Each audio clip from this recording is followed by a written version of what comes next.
Hola a todos, bienvenidos a Medicina para Mortales, un podcast creado para resolver las dudas médicas de una manera muy sencilla. Yo soy Juan Felipe, el de las dudas. Y yo soy Carla, la médica que intenta resolver esas dudas. Hola, hola. Hola a todos. Hola, Juan. Hola a todos, ¿cómo están? ¿Cómo estás, Carlita? Muy bien, ¿y tú? Muy bien, bienvenidos a otro capítulo de Medicina para Mortales. Hoy vamos a hablar de un tema bastante interesante que yo lo confundo mucho con la ansiedad. Pero vamos a hablar hoy de trastornos de ansiedad generalizada, ¿cierto? Sí. Que al parecer pues es algo muy diferente al trastorno de ansiedad normal, pues que no conoce. A ver, ya que entramos en materia, y es que tú siempre me dices, pero es que es como lo mismo. No es lo mismo, y quería hablar de esto porque a veces, digamos que no está como en El radar. En el radar de las personas y puede ser más frecuente incluso. Sí, pues yo la verdad nunca lo había escuchado, pues este término, obviamente. Ansiedad solita, sí. Exacto, la ansiedad, la normal, trastorno de ansiedad. Con la película de Intensamente. Debe estar en boom. Sí, debe estar en Entonces boom. vamos a tener que tratarlo prontamente. Ok, creo. Listo. Pero entonces para trastorno de ansiedad generalizada, creo que, bueno, lo primero sería aclarar qué es. Sí, ¿cierto? Es una preocupación excesiva por todas las cosas de la vida cotidiana. Ok. Esa preocupación excesiva desborda a las personas y las hacen tener síntomas que habitualmente no deberían estar presentes. Sí. Entonces, cuando uno se preocupa excesivamente por algo, eso tiende a ocupar sus pensamientos la mayor parte del tiempo. Okay. Y esa preocupación limita de alguna manera el ocuparse. Me explico. Me preocupo mucho, pero me ocupo poco. Me preocupo porque va a pasar algo que no ha pasado. Porque es que podría suceder. O sea, es un podría en todos los aspectos de la vida que se desborda y hace que la persona se sienta angustiada permanentemente.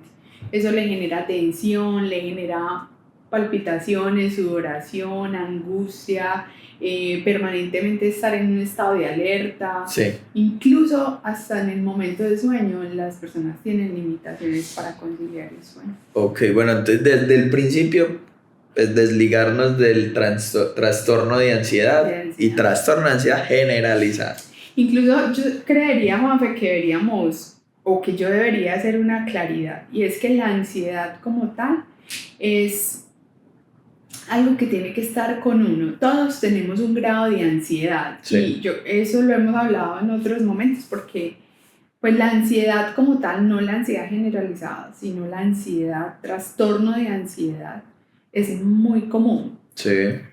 Pero la ansiedad como tal yo creo que es algo que todos tenemos y nos hace, lo que yo te he dicho, nos hace ser responsables, nos hace cumplir a tiempo una cita, nos hace entregar proyectos, nos lleva de un punto a otro. Entonces, de cierta manera, la ansiedad debe estar en tu vida. Sí. Cuando esa ansiedad se sale de ese control y en vez de ayudarte a cumplir tareas, proyectos, metas, realizar como tus ideales, y se convierte en una carga, una necesidad, algo impuesto, genera malestar. Sí. Ahí es cuando se vuelve patológica. Okay. Y eso aplica tanto para el trastorno de ansiedad como el tema de hoy, trastorno de ansiedad generalizado. Ok, bueno, y pues ¿cuáles son como los síntomas de ese trastorno? Bueno, entonces la preocupación excesiva por las cosas, cualquier situación de la vida cotidiana, en vez de ser algo común, se convierte en una preocupación. Hay aumento, hay estrés, tensión muscular, incluso puede haber bruxismo, las personas empiezan a apretar los dientes producto del estado de angustia. Ok. Se suele estar en un estado de hiperalerta. Y es como si tú estuvieras apagando un incendio antes de que ocurra el incendio. Ok. Entonces es como si tuvieras que en todo lugar se va a generar un incendio cuando No ha pasado nada. no ha pasado nada. Pero tú lo vives como que ya es una realidad. Ok. Y te metes tanto en ese pensamiento que lo vives así y lo transmites así. Entonces, qué sé yo, alguien que no llegó a la casa después del trabajo a la hora que normalmente acostumbra llegar, Sí. y entonces ya estás pensando en que esa persona lo cogió un carro, le pasó algo, debe estar en un hospital, llamas y alertas a la familia diciendo, le tuvo que haber pasado algo, es que esto no es normal, y ya generas un estado de hiperalerta en los demás. Es, por ejemplo, un síntoma. Ok. Y a ver, pues con esto se nace o se cree, o pues se... Buena pregunta. Entonces, ¿existe una condición genética? O sea, puede haber una predisposición familiar a uno tener esta condición. Pero obviamente el ambiente también ayuda a reforzar eso. Sí. Si, por decir, mi mamá tiene el trastorno de ansiedad generalizada y yo crezco rodeada de esos pensamientos, de esas conductas y lo veo como normal, claro, yo voy a tener el mismo aprendizaje y voy a desarrollar la enfermedad y voy a actuar en consecuencia. Entonces, por ejemplo, si mi mamá es de las que llama a todo el mundo pensando que yo debería llegar a las 6 y a las 6:10 no he llegado, y ella ya está llamando a todos los hospitales y a las morgues a saber dónde estoy. A todos los CAI. Exacto, entonces una vez yo crezco viendo eso, si, qué sé yo, mi pareja no llegó o mi hijo no llegó, entonces si yo no hago lo mismo que mi mamá hacía, también me voy a sentir como culpable, como si yo fuera una persona que no me interesa al otro. Sí. Yo creo que crecimos pensando que eso, como que es amor, ¿cierto? Como que nuestras mamás le querían demostrar su amor en la preocupación. Exacto, entonces ese estado permanente de angustia no significa que esa sea una forma de manifestar amor. Okay. Y eso, pues habría que revisar qué patrones ha aprendido uno en la vida, sí, que lo llevan a pensar de esa manera, qué influjo ha tenido el ambiente, mi familia, los aprendizajes culturales, ¿cierto? Obviamente, nosotros somos de Medellín y pues nuestros papás les tocó la época de Pablo Escobar, en el que no se podía salir al Lleras porque había un carro bomba. Pero, digamos, ahorita las situaciones han cambiado y nosotros también tendríamos que cambiar el pensamiento y pues de alguna manera bajar un poco ese estado de hiperalerta, de pensamiento catastrófico, porque pensamos que todo es una catástrofe. Hay que bajar un poco ese pensamiento y mirar si eso me está generando algún impacto negativo en mi vida, ¿sí? Porque no solamente afecta a las personas que están a mi alrededor, sino que puede limitar que yo me desempeñe bien en mi cotidianidad, en mi trabajo, que esté durmiendo bien, que tenga un sueño reparador. Incluso me puede generar riesgo cardiovascular, me puede subir la presión, me puede subir el cortisol, subir los niveles de glucosa, son muchas cosas que pasan. Ok, y bueno, digamos que ustedes como los médicos, ¿cómo diagnostican esto? Pues, por ejemplo, ¿cómo entender que simplemente es una persona que se quiere preocupar porque busca, porque es su forma de mostrar amor, o si simplemente lo tiene como algo patológico?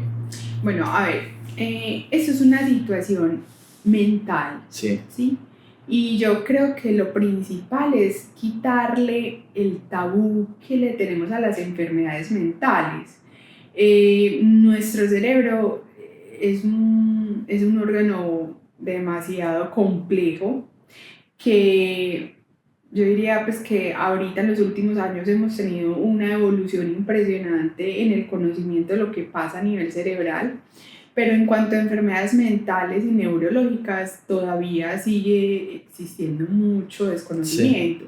Sí. Sin embargo, el hecho de que requiramos en algún momento la ayuda de un profesional para este tipo de condiciones, es importante que lo tengamos claro, ¿cierto? Si yo, pues esto suena muy cliché, pero si yo tengo una caries, lo normal es que yo vaya al odontólogo. Entonces, si yo tengo una condición mental que me está poniendo patas arriba a la vida, sí, pues entonces hay que buscar ayuda de un profesional, y en este caso sería de un psiquiatra y de un psicólogo. Los psiquiatras son médicos especializados en el estado emocional, y puede a través de un cuestionario, de varias evaluaciones, determinar si uno tiene un trastorno de ansiedad generalizada, y son los que tienen, digamos, las herramientas para hacer esa distinción que a veces queda como muy difícil. Okay, que es muy parecido una cosa a la otra, pero sí, hay algo que hay para algo ellos que es puede un clic. ser, exacto. O sea, sería lo ideal que un psiquiatra te diga, bueno, no, mira, tú te estás preocupando excesivamente por algo y es algo de este momento, algo puntual, va a pasar y requieres o no un tratamiento farmacológico. O lo tuyo definitivamente es crónico, necesita una intervención farmacológica y habría que hacerlo. Entonces, primero, quitar el tabú sobre consultar al psiquiatra. Es necesario. Incluso sí, yo creo que uno debería tener un psiquiatra en su vida. Uy, sí. Así sea preventivo, ¿cierto? Como yo necesito mi odontólogo, yo necesito mi ginecólogo, yo necesito mi psiquiatra. Sí, es que yo creo que uno tiene muy malo, que es que, por ejemplo, tú vas al odontólogo a veces a una cita de revisión normal, una higiene normal para prevenir. Pero vamos al psicólogo cuando estamos mal, o al psiquiatra cuando ya nos sentimos ya muy alcanzados, muy llenos, y a veces yo siento que es bueno ir como una cita general, normal, como a ver qué... Preventivo. Exacto, cómo estoy, cómo me siento en esta ocasión, así yo me sienta bien, pero puede haber algo... Te lo juro, exacto, preventivo, o sea, debería ser así, sí, me encanta, súper bien, me parece que así debería ser. Entonces, recomendación, todo el mundo debería tener un psiquiatra en su vida, sí, ¿cierto? Y hacer un chequeo al menos una vez al año, como ir al odontólogo o ir al psiquiatra.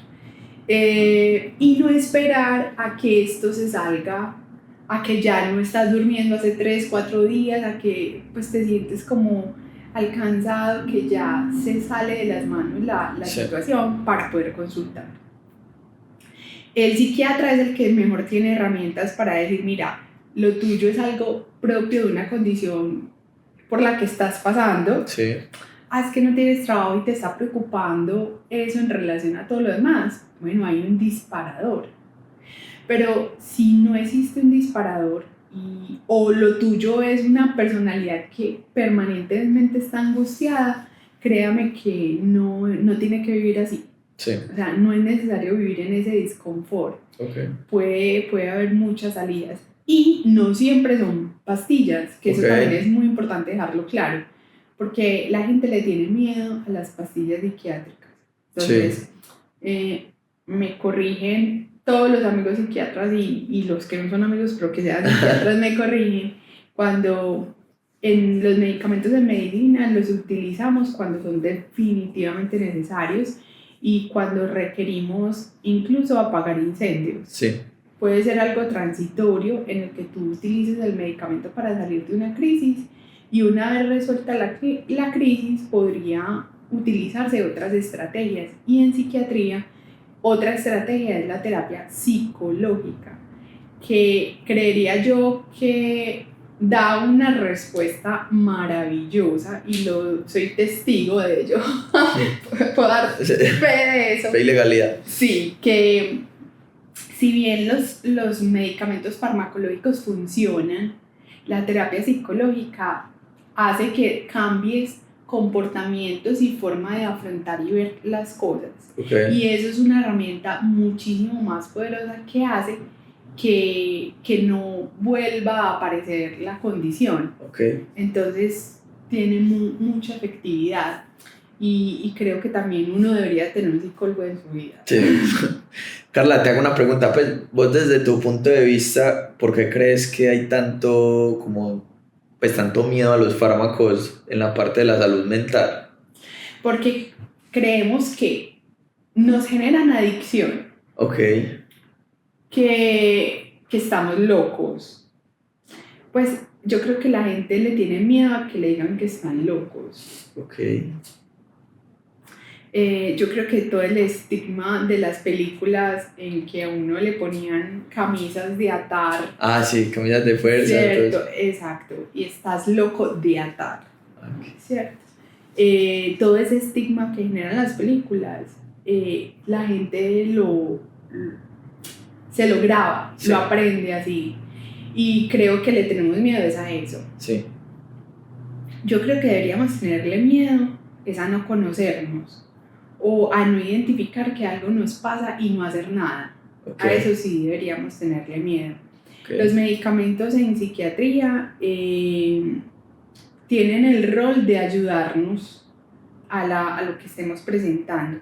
Y créame que es el propio psiquiatra el que busca, en definitiva, no tener que poner medicamentos. Sí, Yo creo que son los que buscan no tener que ponerlo. Y sí, cuando lo ponen, saben qué tiempo van a dejar el paciente con ese medicamento, a qué dosis y cuándo van a empezar a quitarlo. sí, Entonces yo creo que eso se lo deberíamos dejar a los expertos en eso. Entonces, primero, quitarle el miedo al psiquiatra.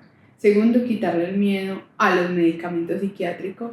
Y tercero, pensar que uno siempre está cuerdo y que no ir al psiquiatra te hace cuerdo. Y el que va al psiquiatra está loco. ok. No es así. No Sí, porque me funciona así. imagino que ir al psiquiatra no quita que tú razones, que seas una persona lógica, cualquier cosa. Es como el que va al odontólogo. El que va al odontólogo está mueco. ¿No? No necesariamente. Ok, Puede llegar a eso, pero no necesariamente. ok, me parece muy bien. Y pues obviamente la intención con el podcast es que todos como que tengan conciencia de muchas cosas que a veces como que le ponemos tabú sí, a cosas que nunca han existido, que no existen y que simplemente Que están es algo mental, películas, sí, realmente no. que no pasa nada. Bueno, este trastorno se puede prevenir. Pues, a ver, sí se puede prevenir, pero como mencioné, hay una predisposición genética, entonces puede haber algo familiar de base y pueden existir situaciones en la vida que te disparen la situación. Me explico. Yo tengo una predisposición familiar, estoy bien, no tengo síntomas de nada, pero puedo sufrir un accidente o puedo perder a alguien muy importante en mi vida por alguna situación y eso disparar como esta enfermedad. Y como puede también existir factores ambientales o rodearme de personas que ya tienen esa condición que no están siendo tratadas por el psicólogo o el psiquiatra y que además alimenten pensamientos catastróficos en mí. Sí. Entonces se vuelve como una bola de nieve. Ok. Bueno, y pues esto se puede curar o simplemente se puede apaciguar. Se puede curar las dos. Ok. Entonces, para curarlo, ¿qué necesitamos? Un cambio de paradigma, un cambio de ver las cosas. Ok. Y yo creo que ahí el rol fundamental es el psicólogo. El psicólogo en terapia cognitivo-conductual tiene esa orientación, hacerte ver las cosas de otra manera para que las puedas afrontar y tengas herramientas. Existe una cosa que se llama distorsiones cognitivas. ¿Qué significa eso? Que yo veo un problema y lo veo de una manera muy diferente a lo que realmente es. Entonces, como lo veo como un gran, qué sé yo, un gran monstruo, no tengo las herramientas y yo misma me limito de herramientas para afrontar ese problema. Sí. Si yo cambio la forma en cómo veo ese problema, probablemente voy a encontrar recursos para afrontarlo y eso va a ser determinante.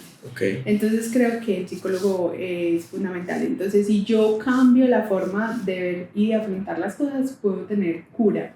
Pero generalmente nosotros en medicina y sobre todo en situaciones mentales hablamos de remisión. ¿Qué significa remisión? No que te curaste, sino que controlaste a tal punto la enfermedad que puede desaparecer de tu vida por años y no volver a verla. Okay. A eso le llamamos remisión. No hay cura, sino remisión. Ok. Bueno, y digamos que yo estoy escuchando este capítulo y todo me concuerda, ¿cierto? Todo concuerda. ¿Qué debería hacer yo? Pues lo primero, buscar ayuda profesional, Sí. ¿cierto? Consultar con el médico, puede ser de familia, médico general, explicarle los síntomas. Probablemente el médico debe reconocer que puede tener, que el paciente pues está presentando este trastorno, y si es necesario, de acuerdo a cómo lo ve, a cómo lo ve en la consulta, si uno ve que está muy desbordado el paciente, que está muy angustiado, que se le está saliendo de las manos la situación, es posible que nosotros iniciemos tratamiento ahí mismo en esa consulta. Sí. Y a su vez pidamos la ayuda y la opinión de un médico especializado en medicina mental, en este caso el psiquiatra, para que él continúe el seguimiento del paciente, haga un diagnóstico más preciso, encuentre los disparadores para el paciente y de pronto oriente la terapia, no sé si aumentar la medicación, quitarla, cambiarla, Okay. o sugerir otro tipo de terapias. Ok, bueno, pues a mí me quedó muy claro pues la parte, pues como toda esta parte teórica del trastorno de ansiedad generalizado. Sí, pues obviamente es un llamado a que puedan como, sí, sacarle como ese tabú a eso y simplemente consultar. Así tengan una leve duda si lo tienen o no, Sí. siento que es mejor salir de todas esas dudas de una vez, ¿cierto? Y yo creo que el cerebro es un órgano que no cuidamos lo suficiente, Sí. sino cuando ya creemos que tenemos encima la enfermedad. Okay. Entonces la idea es hacerlo preventivamente, porque los trastornos de ansiedad, y estos en general, predisponen a que tu cerebro se agote más rápido. Sí.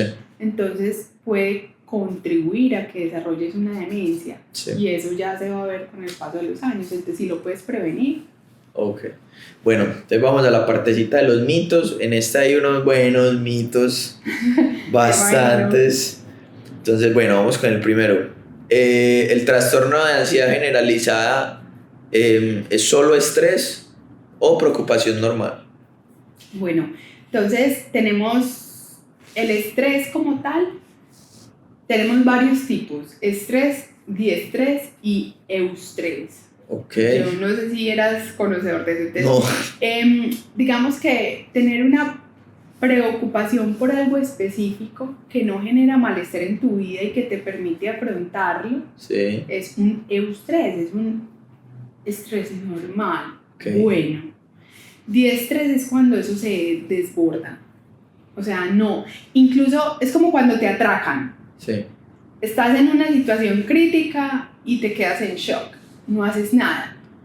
Te paralizas. Okay. O incluso agredes al ladrón, que no debería ser, ¿cierto? Ponen en riesgo tu vida. Entonces, si en una situación crítica yo no estoy tomando una actitud proactiva a solucionar el problema, ya de entrada eso se me salió de las manos. Okay. Entonces, cuando el estrés te permite tomar acción, puedes funcionar y resolver, es un estrés normal. Pero en el caso del trastorno de ansiedad generalizada es cuando ya pierdo el control. Ok. Bueno, otro es que las personas pues con esta enfermedad simplemente lo pueden como superar relajándose o tranquilizándose. Eso suena muy bonito. Sí. Yo estoy estresado, entonces tú me dices, ay, relájate. Créeme que ya lo había pensado, pero no. A ver, no es fácil relajarse, ¿cierto? Y nuevamente digo, esto se sale de las manos. Yo quiero relajarme y entonces empiezo a pensar, pero yo ¿por qué no me relajo? Yo ¿por qué no me relajo? Pero además tengo un problema. Entonces se vuelven, nosotros a eso le llamamos rumiación del pensamiento. Okay. Pensamos y pensamos tanto las cosas que una cosa que era un puntico se va volviendo una cosa grandísima. La veo cada vez peor, la veo cada vez sin salida. Entonces mi cabeza ya no le permite nada más. Ok. Entonces, no es tan fácil como decir, me voy a desestresar y ya. No. Puede uno tomar medidas, de pronto caseras. Sí. En Netflix, por ejemplo, hay para hacer meditación. Ok. Entonces, el mindfulness funciona muy bien. Hacer yoga también. Hacer ejercicio. Sí. El ejercicio libera endorfinas, libera un montón de sustancias que oxigenan el cerebro y mejora la capacidad de razonar y también te desconecta. Entonces puede ser una herramienta que ayude. Ok, pues hay uno también que es muy peculiar, ¿cierto? Y creo que las personas, nuestras madres, nuestras abuelas, creo que lo decían mucho. Y es que las personas con estas enfermedades son débiles mentales. Yo pienso que tiene que ver como con los tabús que se tiene en la parte mental. A veces hay personas, y sobre todo en la sociedad en la que estamos rodeados de tanta información, estamos con una conexión permanente con un montón de personas al mismo tiempo, hace que nuestra mente esté continuamente recargada de información. Sí. Y tiene que asimilar todo eso a una velocidad muy grande, porque el mundo va a una velocidad muy grande. Es apenas normal que en nuestra sociedad actual nos veamos tan recargados.